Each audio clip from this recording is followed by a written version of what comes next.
제 오랜 친구 중 하나는 마트에서 일하고 있습니다. 본인이 겪은 진상 고객 얘기를 술자리에서 해주곤 하는데 들을 때마다 진짜인가 싶은 얘기가 있습니다. 이런 진상 고객이 보험회사에 가면 어떻게 될까요? 안 나오던 보험금도 나올까요?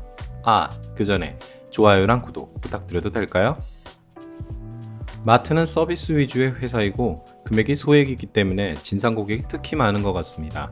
제 친구에게 들은 얘기로는 쌀 한 포대를 사가고 나서 먹어보니 맛이 없다며 나머지 3분의 2 정도를 바꿔달라고 하는 고객도 있다고 하니까요. 근데 이런 분들이 보험회사로 가면 어떻게 될까요? 제 고객이셨던 한 건축업자분이 생각납니다. 이분 전투력 만땅의 분이셨습니다. 제가 생각하는 전투력 중 무대포 능력에 있어서만큼은 최강이었습니다. 이분 얘기를 들려드리죠.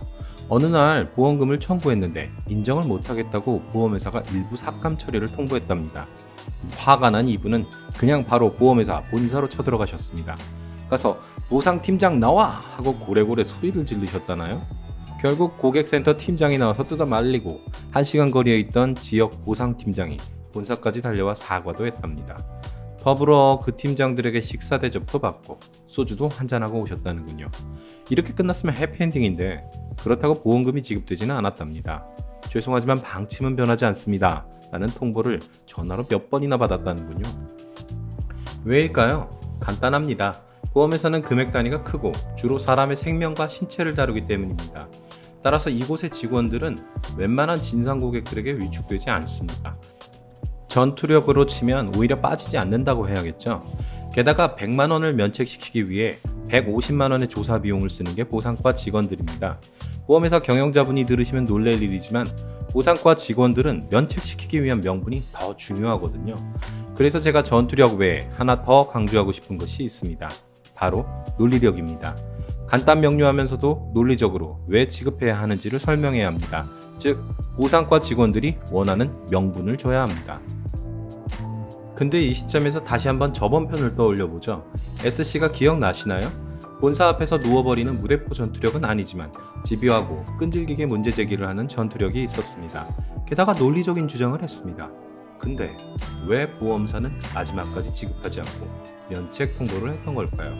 오늘 영상까지 두 편으로 나누어 만들었던 이유는 이 얘기를 하고 싶어서였습니다. 저번에 영상에서도 얘기했지만 판례들의 날짜로 봐도 이 논쟁은 벌써 20년 전의 논쟁입니다. 이미 끝난 얘기죠. 오죽하면 교과서에서도 3줄, 4줄 정도로 끝나는 건이죠. 마치 형사합의금을 자동차 보험금에서 공제하느냐 마느냐 하는 건이 채권양도 통지로 정리된 상황하고 비슷합니다. 이젠 이건 논쟁거리도 아니죠. 요즘엔 자동차 보험 담당들이 채권양도 통지서도 안 챙길 때가 있습니다. 저는 보험금을 받도록 만드는 게 직업이니까 이런 소리를 한다고 생각하실 수도 있겠군요. 하지만 다른 보험사들도 저랑 같은 생각이라면요. 타 보험사들은 모두 지급되었습니다. 오죽하면 조사자들이 저랑 통화하면서 아니 도대체 그냥 간단히 끝날 건을 어떤 놈이 이렇게 키워서 장애보험금까지 청구되게 만들어요? 하며 투덜거릴 정도였으니까요. 부지급된 이유는 그 회사에서 보낸 2통의 면책 통보서를 통해 알았습니다. 해당 논쟁을 전혀 모르는 사람이 쓸 수 있는 문구였거든요. 그래서 알았습니다. 이 면책 통보서를 보낸 직원이 신입이었던 겁니다. 어느 조직이든 조직의 구성원은 계속 바뀝니다. 이 논쟁이 이슈였을 당시 신입사원이었던 사람이 아직도 근무한다면 차장급일 겁니다. 20년이나 되어서 이제 이 논쟁을 전혀 모르는 사람이 있을 수도 있는 거죠. 그리고 그 실수를 교정해줄 사람은 이미 실무선상에 없거나 또는 조직 내부의 시스템 문제로 이러한 사안을 걸러내지 못하고 있던가요. 여튼 해당 보험사에서 보낸 면책 통보 내용 중 맞는 것은 하나입니다. 일단 상해 입원 일당은 인보험적 성격이 있어서 지급해야 합니다. 상해 입원 의료비, 후유장애 보험금도 마찬가지입니다. 다만 자동차 보험료 할증 지원금은 인보험적 성격이 없어서 지급하지 않습니다. 변호사비 지원금 같은 것도 마찬가지입니다. 어쨌든 이 건은 이 담당자 말고 연배가 있는 다른 담당자를 통해 해결할 수 있었습니다. 자, 요약 정리 들어갑니다. 보험회사 분쟁 시에 전투력만 믿지 마십시오. 오히려 차분하고 집요하게 논리적으로 접근하십시오. 또한 보험회사도 하나의 조직이란 걸 고려하면 더 좋습니다. 오늘 영상이 도움이 되셨다면 아래의 좋아요와 구독 버튼 눌러주세요.